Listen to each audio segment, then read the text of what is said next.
Ladies and gentlemen, welcome to the Beacon TVL show, your weekly source for excellent news and analysis here in the blockchain space. I'm your host, Chris, the DeFi professor. Got a great show for you today. Solo dolo today.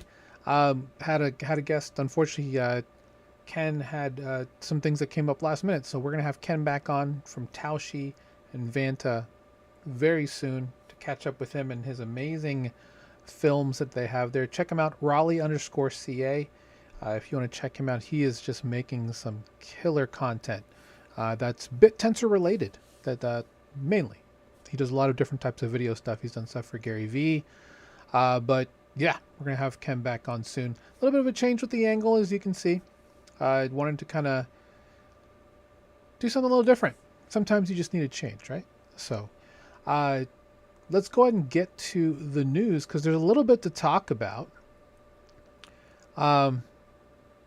I had one like totally different idea of what I wanted to talk about today, and then that completely changed with honestly just with one tweet that came out that I was just like, that wasn't quite what I thought I was going to wake up to this morning. So it's an interesting one, and one that I think is very strongly worded in a to use the president's term, in a panicking kind of way. I'm actually surprised no one's actually created a meme called Panicking Skywalker. Maybe I should do that. That sounds like fun. Anyway, let's get to the news. Then got the word out, so we'll get started here specifically. So let's start off by looking at how the markets are looking. So what we're looking at right now is an interesting mix of, well, a lot of chop. We were looking in a situation where it looked like the market was rebounding. So we've got a new Fed chair in. We've got, honestly, a little bit of worry about rates being raised in this, with everything that's going on, because inflation seems to be kind of at the forefront. And now we're in this part of the cycle, at least in the US, where the midterms are going to be a big topic. And I say that because it's going to affect the way that people are looking at risk markets, in my opinion, based on how the look of the administration is going to be once the legislative branch has been voted in at the end of the year. And I do think this is going to be an unfortunate, let's just call it a gridlock situation for the president moving forward, because I don't think that they're going to be able to hold the majority in both chambers anymore, which is really just going to lead to him just having a very unproductive next 2 years, unless some big things change with regards to his assertions and executions on executive orders, how he can figure out a way to make Article 2 work without needing to really consult Congress on a lot of things. With that said, we'll see exactly how this hits markets overall, and we're not really going to talk about the EF stuff today. I talked about it on my Monday stream, but we're seeing overall just a little bit. BNB is green. Interesting. And there could be some buyers right now. There could be some sentiment that's looking upwards. I mean, look at hype hitting all-time highs here. Zcash coming off a local high. We'll call it a local high because it just kind of went upwards and then just kind of careened back down. Same thing with Link. Link and CC are just everything's rangy. And I think that's been the overall look at what we've been talking about for since the beginning of the year, that we were going to crab and essentially just stay sideways for some time before I mean, inevitably, we could be in a situation where we have a hard landing. It all depends on what new Fed Chair Warsh decides to do moving forward. Big news for Stellar, they have a partnership with the DTCC in the US where institutional funds will now be settled in some way, depending on the transaction, on Stellar's blockchain. So that's good for them. Anything that gets XLM back up into the conversation, I think, is good overall. They're a long time player in this ecosystem. Looking at bubbles, let's see. There. Not sure what rain is. I apologize if that's someone that I know, but that's humanity. That's not Hemi. That's up 7.7. Lunacy, which was what we call Luna Classic, is apparently just doing things. But there's your XLM. There's your Stellar Lumens right there. Say and Night doing okay, and we'll kind of see where everything rolls. But overall, BTC is just kind of quiet. I mean, it's literally sell in May, go away type behavior, right? Normally May, June, July, never good months historically for Bitcoin. Not shocked by it, honestly. But we'll see what kind of moves on from there. Let's head to the news. Overall, we'll see, what's going on here. I think this is a fascinating article. So, true story. Someone is actually look at that. ABC company, XYZ company, and Noah Doe versus John. I mean, this is a real thing. They found inactive Bitcoin wallets, reported them to the NYPD as lost property, and is now suing to own them. That way they can actually grab all this money. With that said, someone sent $8 million worth of BTC to the burn wallet, and that means that they are just removed from supply forever. You can't get those tokens back once they've been sent to burn. So, 8.5 million in Bitcoin that's been, taken away from the circulating supplies is an interesting idea. I don't know how. I mean, it clearly hasn't affected the price all that much. I mean, we can look to see over the last 24 hours because it is down over the last 24 hours. So it hasn't really had an effect. I mean, there's multiple things happening. There's a lot of people talking. You have Mark Cuban out here talking about how Bitcoin's lost the plot because it's not being an effective hedge against inflation, whereas the rest of the market is going up and to the right. My only answer to that really is, Mark, you know what manipulation is. And that's essentially what we're seeing here. Yeah. We'll see exactly kind of how this weighs out. But overall, this is a crazy lawsuit. A very crazy lawsuit. We'll get the other things out of the way first, and I don't think I have the one specifically that I was looking for. Nope, I don't. And some of that too is New York Mayor Mamdani has put out feelers on a policy that would gain custody, and I don't know how they do that, of wallets that they find that are older than 10 years old that haven't been used. So basically, if you haven't used your Bitcoin, they're going to figure out a way to try and custody it. Not really sure how that's going to work either. The long and the short of it is that there's a lot of Bitcoin that probably will never be recovered because of the way Bitcoin used to work and people having, lost keys, passwords, stuff like that. In the long run, right, with quantum preparedness, I don't think it matters. I'd be interested to learn to see if any of the Bitcoin that was burned yesterday was part of that 6.9 million that is under the microscope for not being for being able to be taken by quantum technology.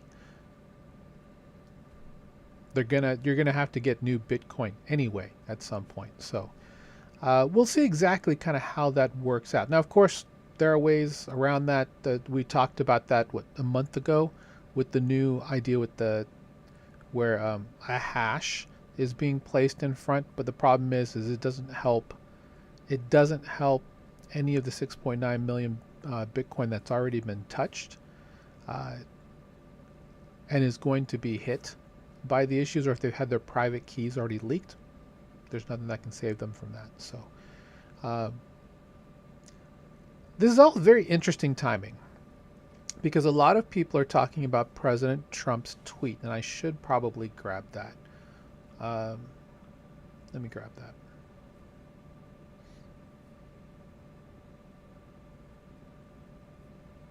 Because I have a specific, I remember replying to it.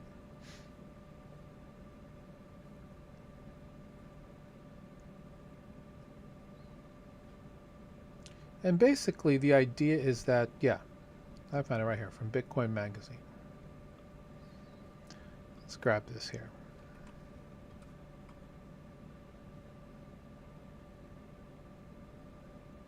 So,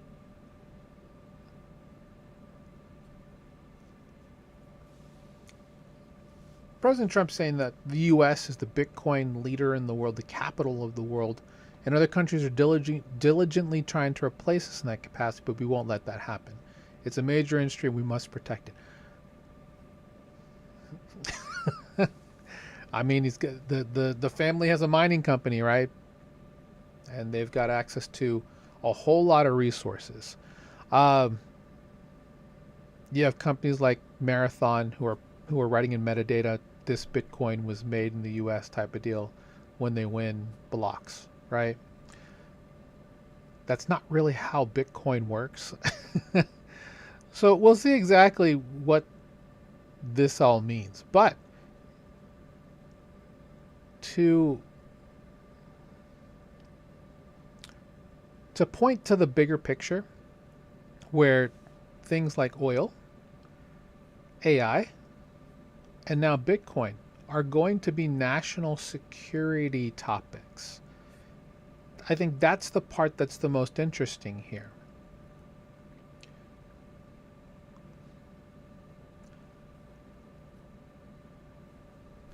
I responded to this by saying, prove it. Buy BTC for the strategic Bitcoin reserve that Senator Lummis has put forward, and have incentivized and subsidized mining for everyday Americans. Not saying it's going to solve anything, but let's be honest. The majority of the mining that this quote-unquote made in America stuff is done by huge mining farms with huge facilities all over the world. The public sentiment, in my opinion, for crypto and other digital assets, specifically the work ones, okay, probably not the work ones, but most of the other ones, is not very good in my opinion. We need to change that, and by having something like incentivized and subsidized mining, I do think that will actually paint Bitcoin and other digital assets in a better light, because there's a blue collar angle to it, in my personal opinion. I mean, so many people who had gaming rigs. I mean, I know kids in high school who have money because they were using their gaming PCs to mine Bitcoin, ETH, Monero, Doge, all that kind of stuff. Now, it's not a whole lot, but the idea that having incentivized if you really want to make America the Bitcoin capital of the world, do that. Tell everybody, you should consider we get mining Bitcoin. It's better than winning the lottery, which is not an untrue statement. If you have a solo miner, it's not an untrue statement. You really do have a better chance of getting a Bitcoin reward block than you do winning the lottery, and you'd win a lot more for it overall, right? Because taxing on digital assets still kind of a gray area, little washy-wash area. So we'll see specifically how this kind of works out. But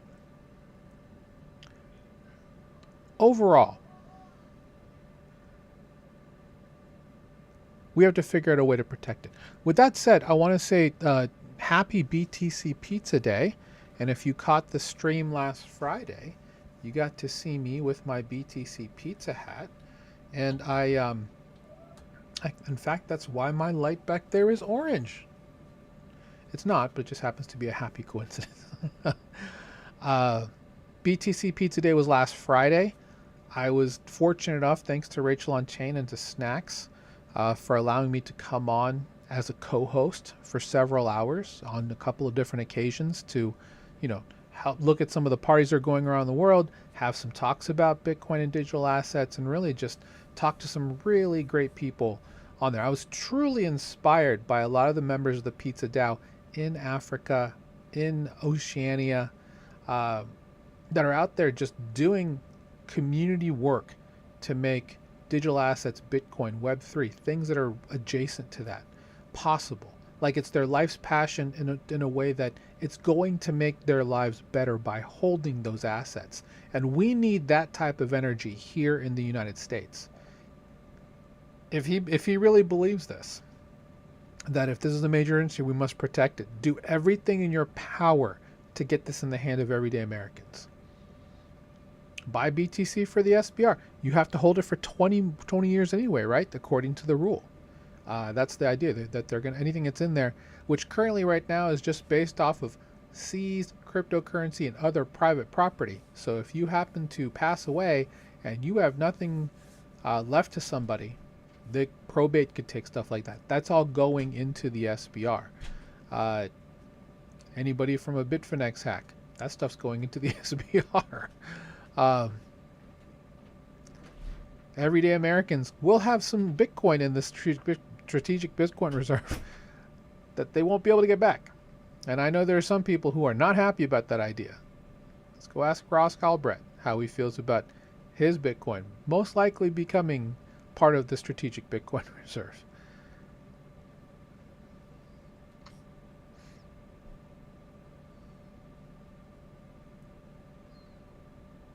But we'll see. This is now a matter of national security, but really it's more a matter of, will future administrations continue to put the same priority, I think would be the word, on crypto and digital assets as this administration has. I don't know if that's going to be the case, depending on how certain rules get played out with regards to insider trading and stuff like that. But most of what we deal with is non-sovereign anyway. All right, let's move on. So Manuel Arroz came out with a tweet. Let me show you the tweet. Here's Stanley from CEO of Aave. Basically, he's saying, I consider all of DeFi unsafe. Coding agents are superhuman at finding vulnerabilities, and smart contract security is too asymmetric. Defenders need to fix every bug while attackers need just one exploit to steal funds. At the surface level, based on what happened in April and what's happening right now, do I have it here?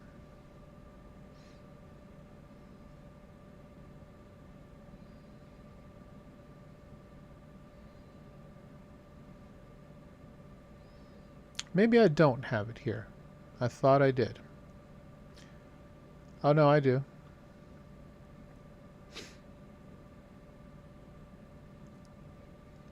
So Stake DAO.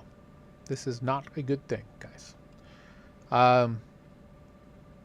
Cashed out 91K in ETH. And granted, that's not a lot. Compared to the 292 million from the Kelp DAO incident last month, this is not a whole lot. But this can totally, stomp a mud hole into a group like Stake DAO. Granted, this will probably get cleaned up in some way. But here's the problem. Stolen private key and a forged Layer 0 core message.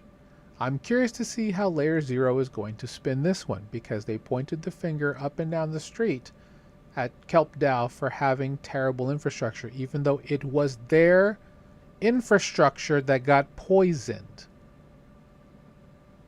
And they have talked about how they're going to be better about that type of thing. But guess what? In less than 30 days, we have another issue with layer 0 infrastructure. What do we do now, guys? So, anyway, he's a co-founder at Open Zeppelin, by the way. So they, of course, are going to distance themselves from him and this idea pretty quickly. They do not, they don't reflect Open Zeppelin. Of course, they're not going to support this position because they themselves are a security company, which he co-founded. Now, LLMs and AI it's a two-way street when it comes to security. If you look at what Mythos from from Anthropic was supposed to do, it was supposed to be the ultimate white hat hacker, meaning an ethical hacker, one used to expose vulnerabilities quickly to then be patched and harden the system. That's what we're hoping for, right? In a system like ours, where code is law, as exploits are patched, it makes the system stronger. Yes, we're going to have exploits. That's just kind of the nature of being in a bleeding edge technology like this. With that said, that's a very strong statement for Mr. Arose to make, which I think was very short-sighted. In fact, there's been a lot of backlash on this. With that said, he mentioned Aave in here. Of course, Stanley's going to come out and say something about this. If anything, AI has helped harden the system even more. The issues that I'm seeing with most of the exploits are not code based. It's based off of poor operational security, what we call OPSEC, off-chain infrastructure, like we've been seeing with a couple of different things. I mean, look at the issue with Coinbase. That was a rogue customer security thing. It wasn't anything with internal ops. It was with off-chain infrastructure. So, social engineering, that type of thing. In this case, the one with Staked Out, they had a forged layer 0 infrastructure message. That is infrastructure. So, from a smart contract standpoint, I think there are very few holes from a smart contract perspective. Now, parameters, things like oracles, price feeds, same thing. Variables, anything that's we've had several issues on AMMs where stablecoins were hard-coded to $1. They're never truly 1.00 in price. They do fluctuate because the peg and the supply, all of the parts that go into that can fluctuate the price. Like, for example, USDT will be under $1 most times, whereas USDC will hover around $1 but could go above. There are multiples like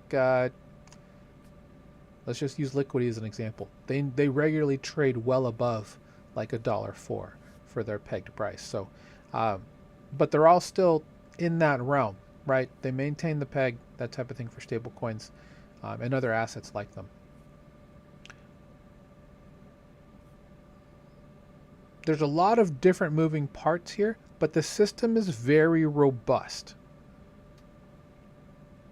There's a reason why a lot of great minds have flocked to decentralized finance to build all of these fantastic blockchains.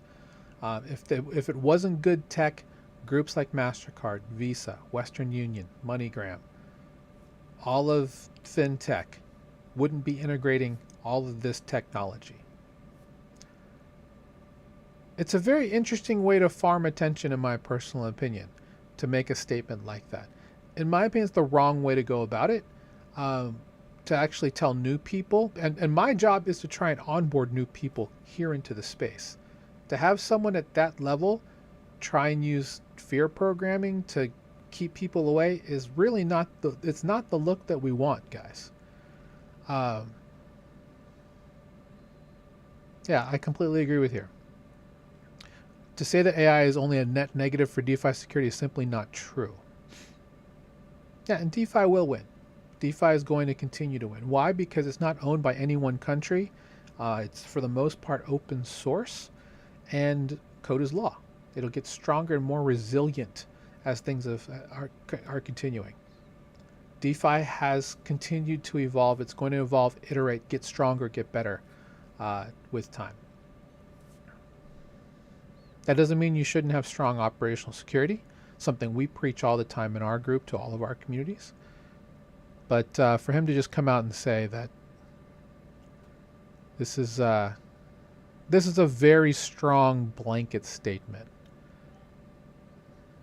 Yeah, see, and this part here is a little hard too, because the weak get weeded and the strong stays. Is yes, but at the same time, we want new builders, right? And there are communities behind these builders. We want to make sure that everybody has the right tools. Again, security, education, things that I care about, things that I push are not side quests. They should be invested in. They should be something at the forefront of every builder in this space. Every protocol, every blockchain. Stop not investing in education and awareness, because it's showing up and biting you in the ass. Absolutely. Better education helps against a lot of this, right? With that said, I will say, and this is in my content, anybody who's in my community, based on the way we look at security, every protocol is high risk until they can prove to us with different mechanisms that they are not high risk, right? We have a whole security rubric called ABLE for this. And that's all. I'll just leave it at that, because I could wax about security for hours, honestly. Anyway, believe in DeFi, believe in the infrastructure that's been here building and making things better, and believe that companies will do the right thing with off-chain infrastructure, with hardening all points at that way, and also investing in education and awareness and security. That's really the best way to move forward. Okay, let's keep going. And I just closed the next one. I love when I do that, because that was not the one that I wanted to close. Regardless, I closed it. I think I closed the standing one, which is fine.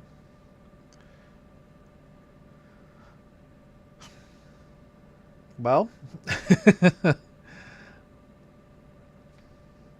Pump.fund's now available on multiple chains. We knew this was coming.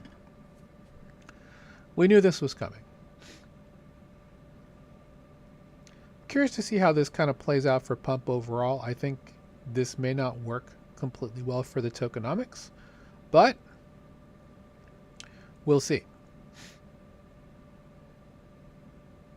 If you use if you use their wallet, I'm assuming there's a wallet for that. Okay. And they've subsidized the gas. So a pump fund app with a wallet included has native gas built in. They sponsor the gas. And of course, just like every other wallet, multi-chain wallets automatically generated for your account in terms of addresses from the same private key or seed phrase. They're doing what's best for business. Let's be honest. And there is a huge business for meme coins. There always has been. Meme coins, NFTs, oil for the majority of blockchains. Why they get first mover users over there looking to find the best opportunities, create new communities, create new IPs, regardless of how you feel about them. This is something that's best for business overall, I'd say. You can say that Pump.fund ruined crypto and DeFi. I would not fault you for thinking that, honestly. But having one launchpad on multiple blockchains, as long as everything is safe, probably the best way to build a brand. Ask Beefy about this. Ask PancakeSwap about this. Uniswap. Having multiple chains available for your users so they don't have to go elsewhere. Yeah, you want that one-stop shop. You want to build that moat. All right, let's talk about the migrations. I mean, everyone's coming, right? They have been here. MasterCard, been here forever. Granted a bit license this morning by the NYDFS. I don't know if they're going to be moving to get one in California. California has their own version of the bit license starting this year in July, which is something that there will be a lot of clamoring for. New York has had this forever. In order to be able to market to any New York citizens, state citizens rather, this has always been a little bit of an issue. That's why there are so many companies who are based in New York, because that they can get a bit license specifically for, talking to customers. So MasterCard getting this is probably something that they needed to do so they can get this. It's something that they needed to do at some point to get the regulatory stuff at least in what is the quote-unquote financial capital of the world. So that's big news. Visa, I'm assuming, comes soon as well, because Visa needs something. Unless Visa is based in New York, I don't believe that they are. But if not, then they will also hopefully be getting their bit license as well, and we'll see exactly how this continues. So.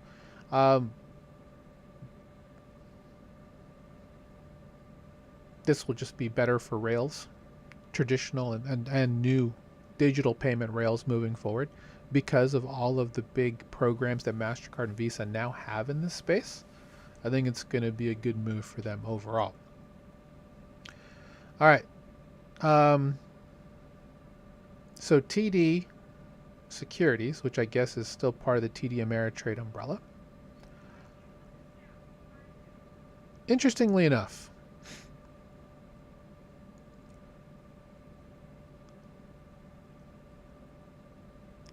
and this is something I talked about at the beginning of the show, right? I'm on record saying that this isn't passing this year. As much as I want to believe that they'll whip votes to get to this, at this point, with 4 months until like the heavy campaigning for the midterms. I mean, they already got rid of Thomas Massey, right? I just don't see where the energy for this would come from now, since they couldn't make it work, and now the ethics part is the biggest hurdle. And they've got to figure out how to flip Chris Van Hollen and the 9 other Democrats they need to get this to pass. They'll get close, don't get me wrong, but I don't think it's gonna pass. Regardless of what President Trump is going to try and do. He could try actually coming to the Senate on the floor. That could be something he could do, but we'll see. We'll see. With everything going on with the SEC and the CFTC and the FDIC, I don't know that necessarily that it has to pass because guys, all of the stuff we're talking about and the stuff we'll be talking about soon, they're still happening regardless of the Clarity Act. Fairshake and other crypto positive groups are still going to campaign. They've got a gigantic war chest to go out and put out ads trying to get pro-crypto people into Congress. And so it's not going to stop that.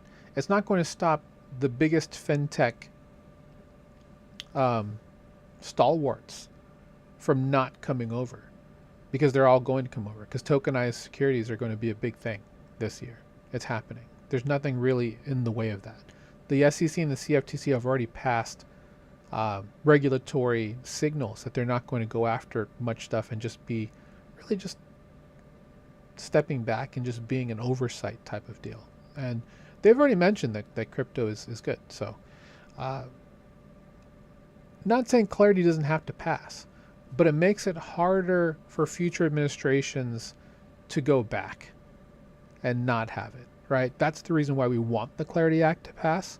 It's not the best bill by any stretch of the imagination, but it provides at least a foundation that legislation can be built on top of, because America is a country that relies on precedent, legal precedent, and having bills that are signed into law. I mean, look at where the Genius Act landed, right? Part of the other issue with, because I think they got the ag stuff to go through, is now I think there's some pushback to want to get the Genius Act amended. I don't think it's going to happen, but at the end, I don't know if this is going to pass. So we'll see specifically how this kind of works out. I realized that my screen is not sharing all of a sudden. So let me bring my big fat head out, and we'll come back in again. So that's where we're at with that. That's the Clarity Act that wasn't going to pass.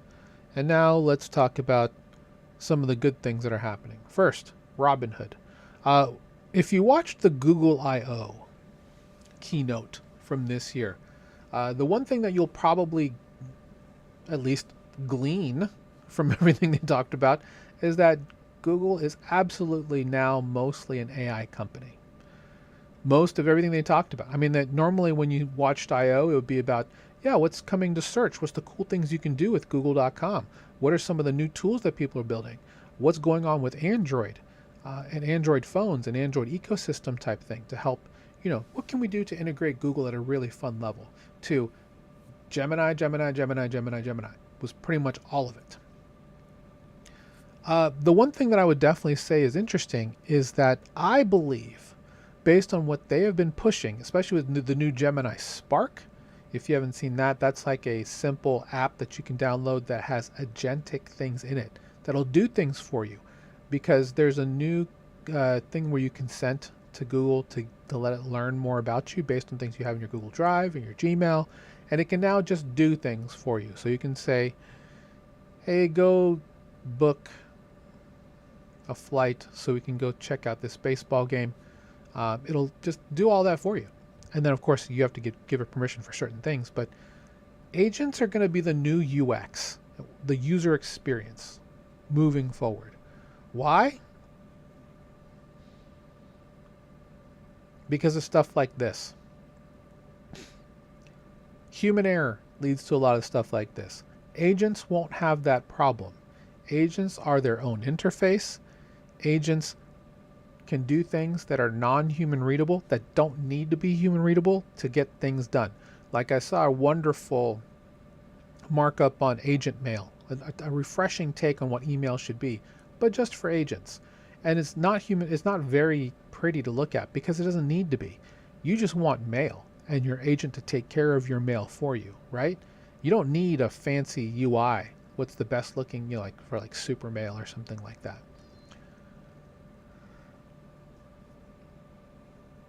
Now letting your agent trade for you.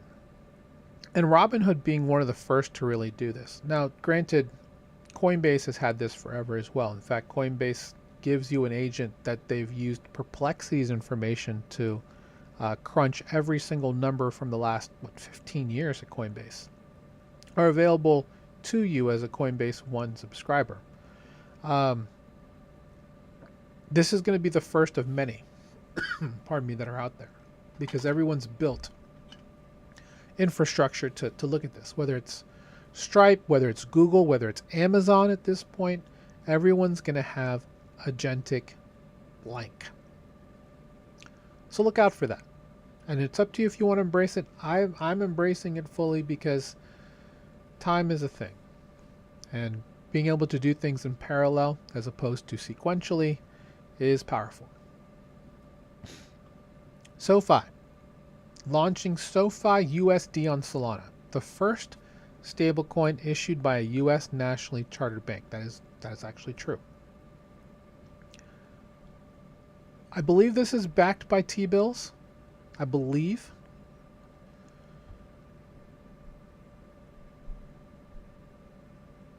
Yeah.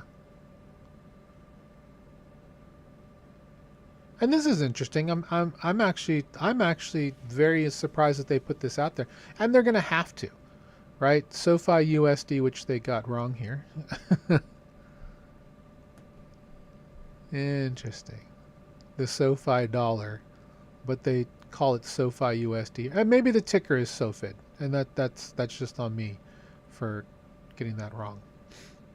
But yeah, I like that they've put this out here specifically because it's not FDIC insured. I don't think it ever will be. The FDIC has come out already. We've covered this on the show. The FDIC giving their blessing, really, to stablecoins. But yes, it's never going to be FDIC insured. The FDIC doesn't want that smoke, if I'm being very honest. Because I don't think, not only do they probably not understand it well, but B, it's a huge insurance risk for them to have to try and figure out why did SoFi USD's dollar depeg based on X and Y that we can't control. So yeah, that was never going to be a thing. So for people who are like curious, like, what do you mean they don't guarantee that? Yeah, the FDIC was never going to insure this, just because, hey, it's way out of their purview. You know, there's no central bank that's behind this. But you're going to get all the beautiful things that come with stablecoins. Instant settlement, well, we'll call it instant settlement. Fast settlement, available 24/7 and borderless. And it's available to U.S. customers, which is always nice to see. Okay. Oh, and there's if you kind of watch, I thought this was interesting too. Ben Reynolds, head of big business banking, that's an interesting title, on why SoFi picked Solana. And this is the important part too, because there are a lot of people who think that, you know, Solana is just not going to hold up well compared to Ethereum. I've always called Solana the people's blockchain. Why? Because most real people will be using Solana, in my personal opinion. They're already baked into Shopify, multiple other spots. Blinks, which are blockchain links, are going to be more prevalent. It's easier to get on to Solana. It's cheaper. It's faster. And that's essentially the right reason why they moved it there. The cost, the settlement speed, and ultimately the throughput. That is what Solana is good at. Now, Ethereum is going to be great for payment settlement for everything else. But if you're looking for something that's going to be fast, cheap, and available to most people, I think Solana is still going to win that crown. I can't believe I'm saying that. But they've got high TPS. They've always had great, great architecture. It'll be much better with Alpenglow and some of the other stuff that they're putting in with light node validators, light clients and stuff like that. We'll see how Fogo chain. Where are you at, man? I'm waiting for Fogo to launch, which has nothing but Fired Answer clients on it. So I've actually thought that this was supposed to be a Q1 thing, but I see no Fogo. So we'll see how this goes. XStocks, something that you can find on Solana, now on Lie.fi, which also means this is on Jumper, which is the cross-chain bridge that we recommend to our communities. So access to tokenized real-world assets is now solved. Just the access, not the redemption or anything like that. Just the access, being able to bridge them from across and so that part's great, right? Through intents and what they're doing with that. That doesn't solve the liquidity issue, right? So we're going to need better liquidity for all of these RWAs and stable coins and XStocks and whatever they have coming that's going to be tokenized for DeFi.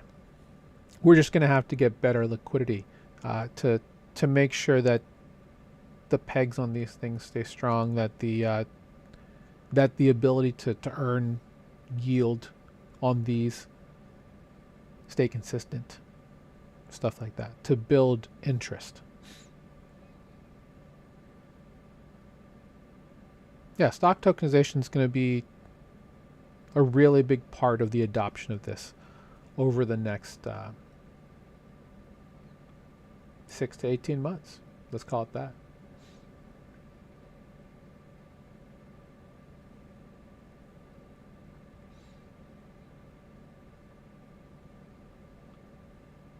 Shout out to everybody who's watching. Appreciate you.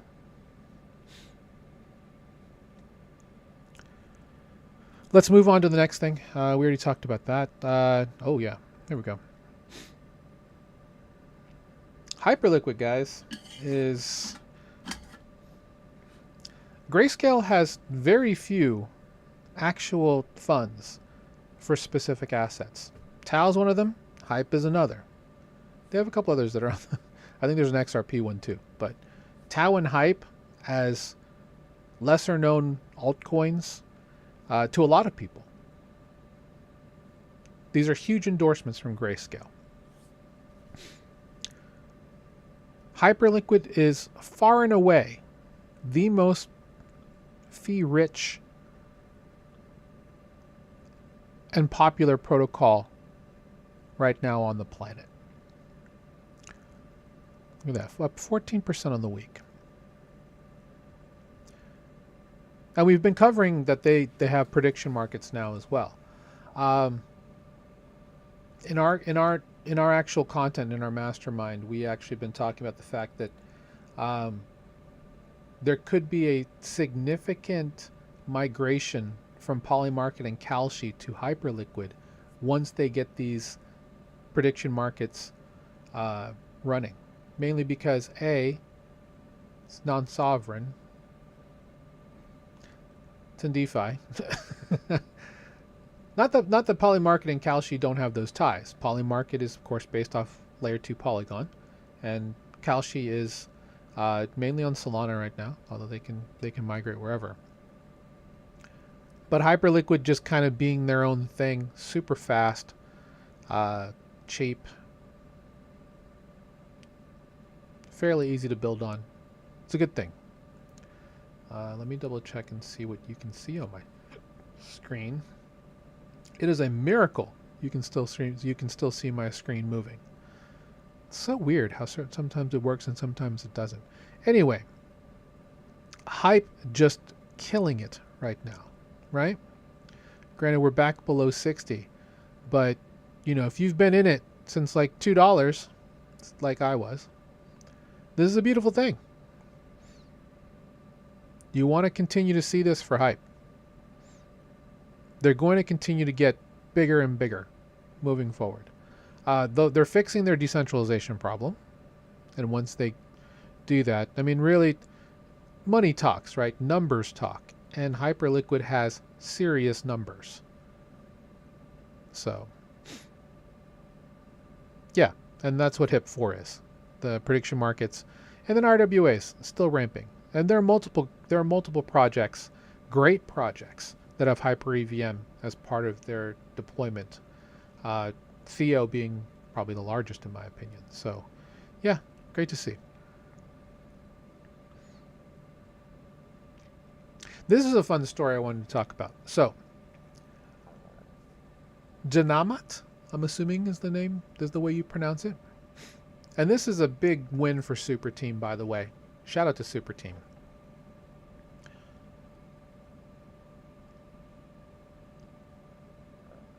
So what's interesting about this is there was a, do you want to call it an exodus, a coup, where young Nepalis, and I'm trying to remember exactly when this was, voted for a prime minister on Discord. And I know that sounds wild, but it actually happened.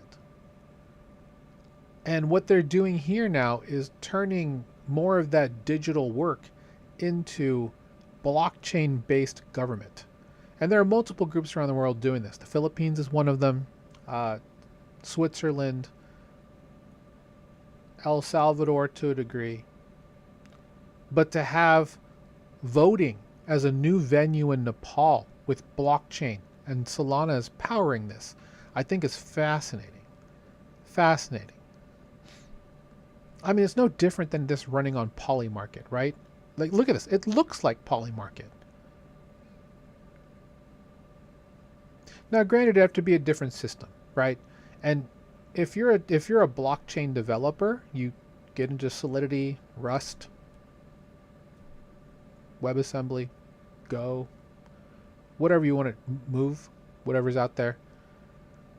One of the first examples that you learn to do is a voting app. So this is a very simple construct. It's good to see. You can build things quickly on top of it, things like digital identity. So obviously you have a voting wallet, I'm assuming, and there's only one per person. That's of course what you always want. You don't want people voting for other people. People have a choice, and blockchain, depending on how you build it, can be both private and immutable with smart contracts, meaning that once it's deployed, it can't be manipulated. So there's true transparency. This is the reason why President Trump allowed Pyth and Chainlink to bring on all of the data for the government on chain across, I think it's 12 blockchains now. This was Q3 last year that they put this out there, that all economic and other types of data will be published on blockchains. This is the type of transparency you want. So seeing this here is huge. I think this is great news, in my personal opinion. I want to see more of this. I want to see more governments and communities looking at the idea of using blockchain as a way to have transparent and honest interactions, whether it's voting, whether it's shopping, whether it's gambling, whatever's out there. You want it to be as fair as possible, and blockchain and DeFi can do this, and that's the beautiful thing about it. So yeah, shout out to this app, Janamit. Hopefully I have that correct. I'll have to ask some of my Nepali friends if that is correct. But yeah, huge W. Getting a W from Ashen is cool. Well, maybe, is crypto illegal in Nepal? Maybe it is. Yeah, I mean, this is what we talk about all the time with transactions, right? Getting consensus that it's a valid transaction in a clear and transparent way. That is the essence of blockchain, and that's what we're getting here specifically with the Janamit app here on. It's based on Solana. I wouldn't be shocked if that's a Kalshi market. The great part about it being on Solana, because it's tokenized, it also has all of the first-party token extensions available to Solana developers as well. So you can totally have programmability, privacy. You can make it so nobody has any idea who voted for who except for the people behind the scenes. So that you can kind of limit the bias there, that type of thing. So yeah, no, this is fantastic. I want to see more of this. A small nation, home to the biggest mountains in the world, able to come together, not only just like when they did it on Discord, but now using blockchains to elect officials. I think it's a fantastic idea. So much props to them, and I hope to see we get more of this here.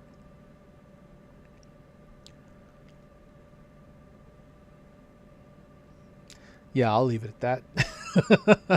I could say so much more. If you like what you're seeing today, please like, subscribe, follow. We're always trying to hit some milestones. Do want to shout out our mothership here, Beacon DeFi. That's my company here for education and onboarding. We've helped tens of thousands of people become crypto native and DeFi native investors over the last 5+ years. We just turned 3 years old 2 weeks ago. So excited to reach that milestone. And if you want to learn more, check out our free group, Total Value Locked, school.com/beacon. School.com/beacon. Join the group. Join the many people who have come forward to learn about what it means to be financially literate in digital assets and DeFi in crypto, in NFTs, all the stuff that I teach in my weekly content that's out there. You can find it all in one spot here. Check out our Start Here post. You'll get a message from myself and our CEO, Andrew, this little Start Here post. And you can see all of our free information. We have a lot of free content that I even stream weekly. This is one Friday on Beat the Banks, which is our community training, 3 p.m. Eastern every Friday, is the other. And want to give a quick shout out to our Beacon Mastermind founding members, our current members, and of course our Beacon Spotlight and Challenge subscribers. But I think we have something for everybody. And right now we're working on a prediction market offer that hopefully we'll be bringing out very soon. And I think it's something that is going to be very important, as prediction markets and perps are going to be the next frontier, along with tokenization, of what DeFi is going to provide to the masses. Already on top of the great liquidity options and staking, in a world that we love to talk about, where you are just you're profiting off the behavior of other investors, safely and securely, because security is the biggest thing that we push in our community. So shout out to everybody who's a part of the group, and yeah, check us out. So Cash App is one of those apps that I think is very interesting. They sent me a 1099 after doing $5 in Bitcoin, which they gave out for free, and they still 1099 me for it. That's fine, because you should be obviously reporting everything that you have. You should pay your fair share of taxes, because that's the way the world works, right? Taxation with representation. I think it's a great concept. I don't know about you. So many thoughts. So many thoughts. Anyway, they are one of the first apps to bring in crypto, digital assets, into their ecosystem. This is cool that you can deposit USDC now on Cash App using Solana, Ethereum, Arbitrum, and Polygon. This is a good sign, because the only other app that does this that's kind of in that vein is PayPal, right? And PayPal has PayPal, and they have Venmo, and you're able to do that with both. PayPal has their own stablecoin called PYUSD. That's done a lot of movement over the last 18 months, 24 months if I want to be honest. So the last 2 years they've really been, after a very shaky start where they tried to do things on Ethereum, didn't get anywhere, moved to Solana, or expanded to Solana rather, and now they're almost 2 billion or something in market cap for PYUSD. So huge for them. So happy that they're making the strides that they are. Let us verify what the current market cap of PYUSD is. 3.3 billion. 3.3 billion. I mean, there's a time where I didn't think PYUSD was going to make it, honestly, because of, people are like, well, that's centralized. But at the same time, guys, we're going to need adoption, mass adoption, through things like PayPal, where you can store PYUSD on the app. I don't know how long you have to lock it up for, but you can earn up to 4% on your idle PYUSD. YouTube has the option for creators to be paid out in PayPal USD. So I love that idea. I think it's a great idea. I think it's something that everybody should embrace. I thought I had something else here. I guess I might not have put it on there. But the fact that Circle is now working with Cash App to get this on there is obviously very bullish for USDC. Tether isn't going to make this move because I don't think that they can from a regulatory standpoint, but USDC has the banking license through Circle. They have an OCC banking license in the United States, so they can just do all this now, whereas Tether does not have that. It's going to be a while before Tether can do that. Why Ripple isn't doing this is beyond me.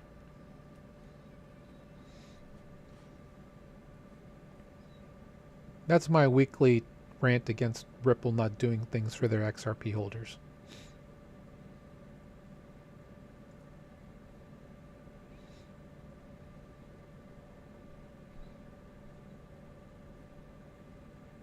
There is something else I wanted to pull up.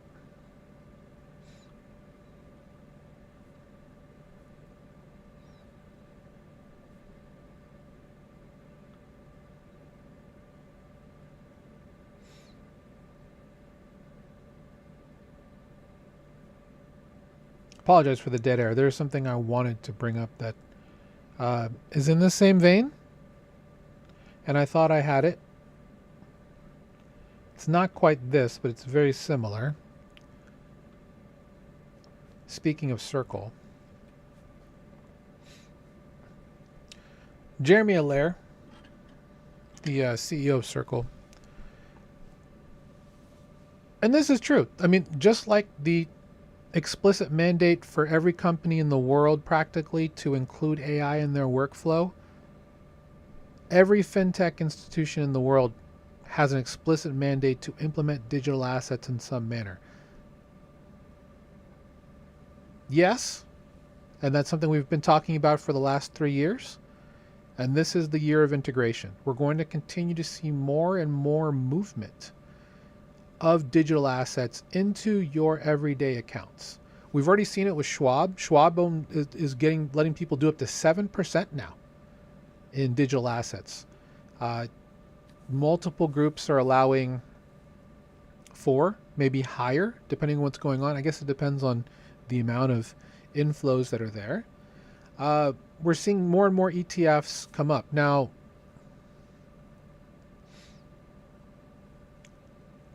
I haven't looked at this app in a minute, but it's probably not looking good. CryptoTreasuries.app.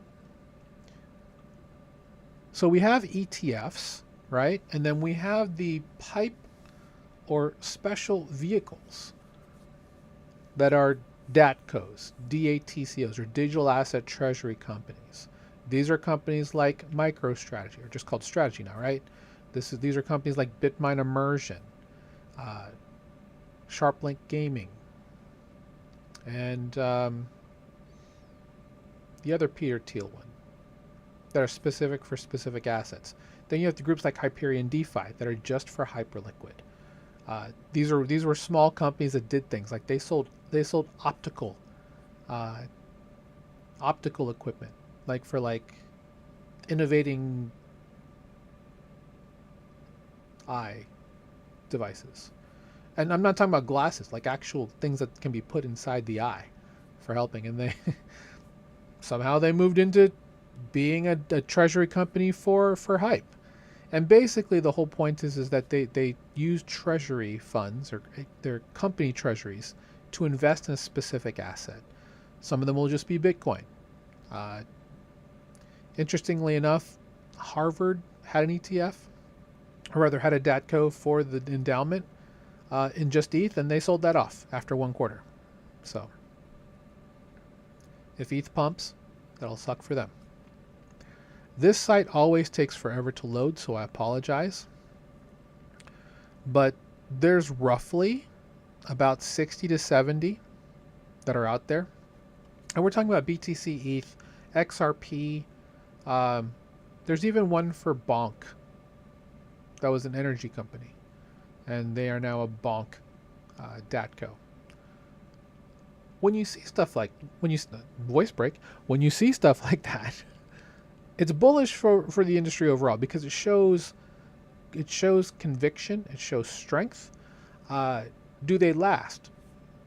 Frankly, the geopolitical stuff is really going to dictate how we look at this moving forward, right? And I talked about this on Monday.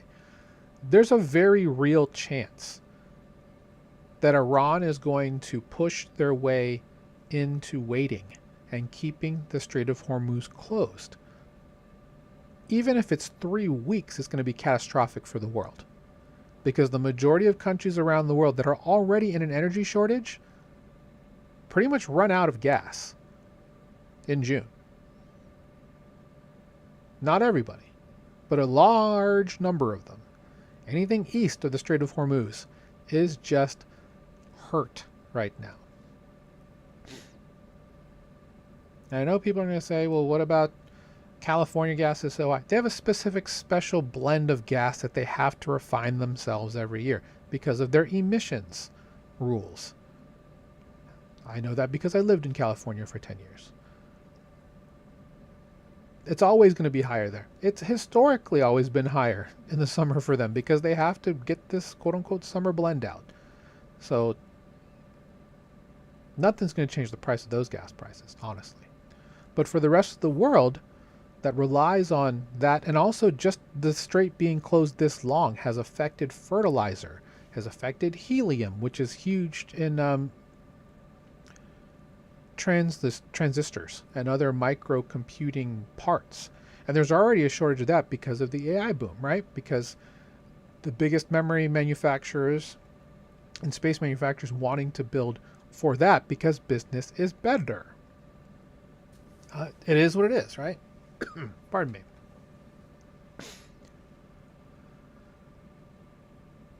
The market could just go south based off of that.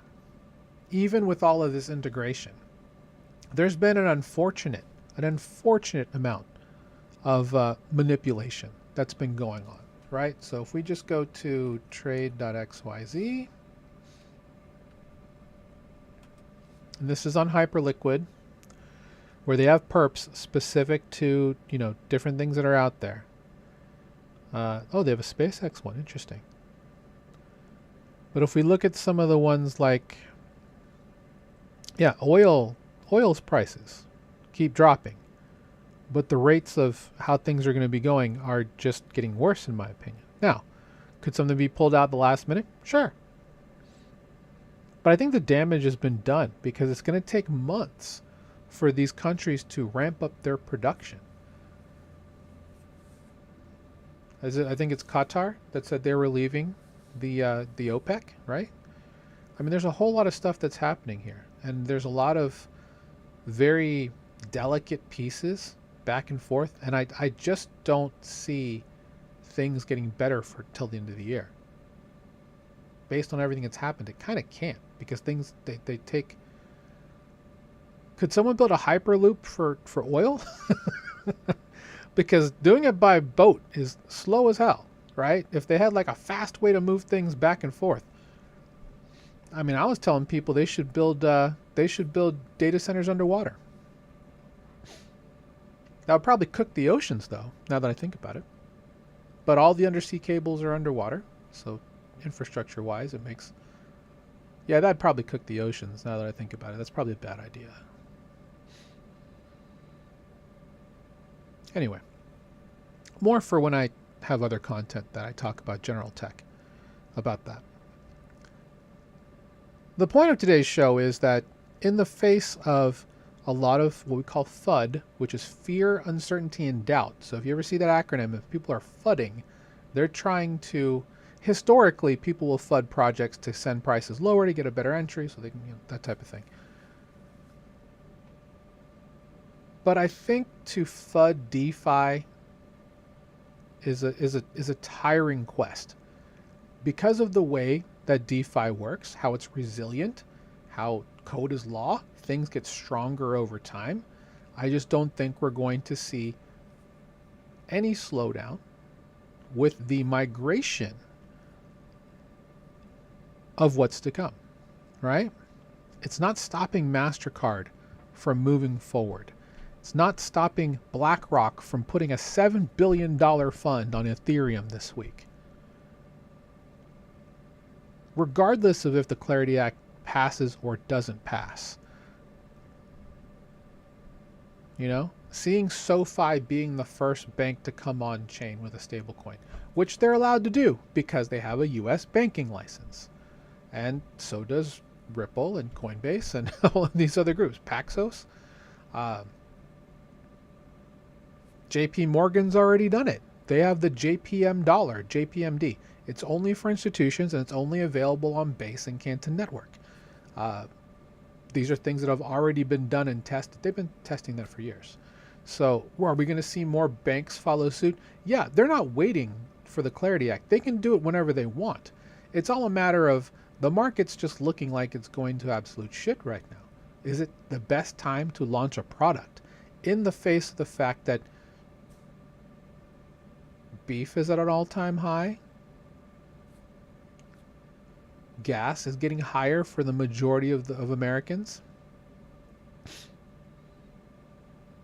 I mean, there's just a lot of things that are out there that are getting more and more expensive without any reprieve on how technology is going to save us, right?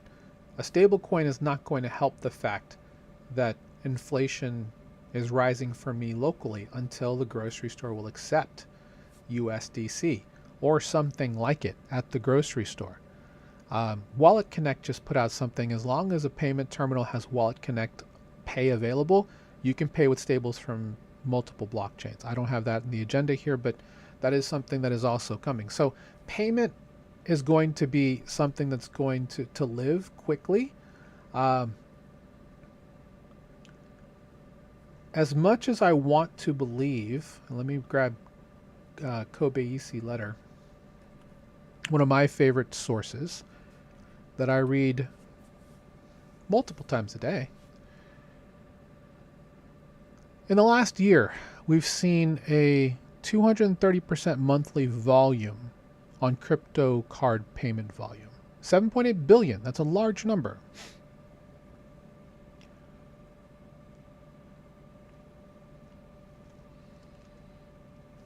There's a lot of places that won't accept these cards because they are seen as top-up debit cards. If they can fix that and allow you to pay for things using this, that changes things significantly in my opinion. But I also said that agents are going to be the new UX, right? Where are we? Where's my Robinhood? Maybe that was the one that got X'd. No, it's right there. I do think this is going to be a thing soon, where people will have agents shop for them. Within parameters, right? And take care of most of this for you, because agents are going to be the next big frontier of user experience. I think Google did a very nice job of framing that in a way that was sensible, right? Because we're busy. We're out there with our kids or, taking them places. We don't have time, and I know this sounds crazy, we don't have time to figure out what's for dinner. Agents will take care of that for us and just say, you can say to the agent, hey, you know what? It's Tuesday.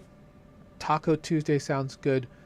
Help us get all that together. And it'll go out and put the order out to, let's say, Walmart to deliver food that you can use for Taco Tuesday, or put in an order at your favorite taqueria to have all that delivered to your house and taken care of. Tip and everything with an agent if you set it up that way. Thinking about it from that standpoint, from the convenience standpoint, so you can spend more time with your family, less time doing the trivial things that you can fat finger and not realize, I think is going to be a very interesting mind shift, right?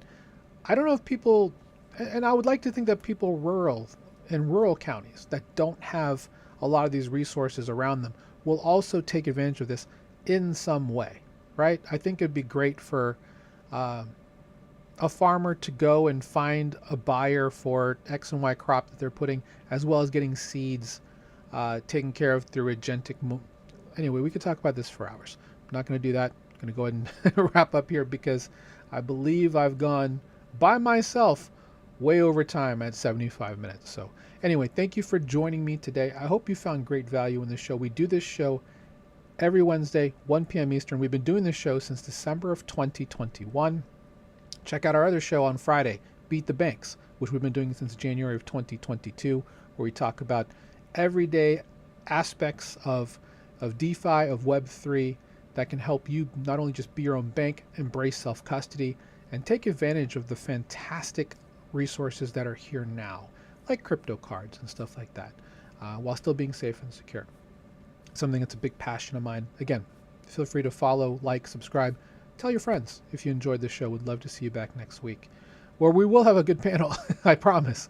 I've got a couple of panels already booked in advance. Working with I'm actually using agents to help me plan and get things going. So we have a really awesome production moving forward. So really excited to really just ramp the show up and get things better. So thanks again for joining us. We'll see you on Friday. As we say on the show, beacons up, banks down. Take care, everybody. Have a great Wednesday.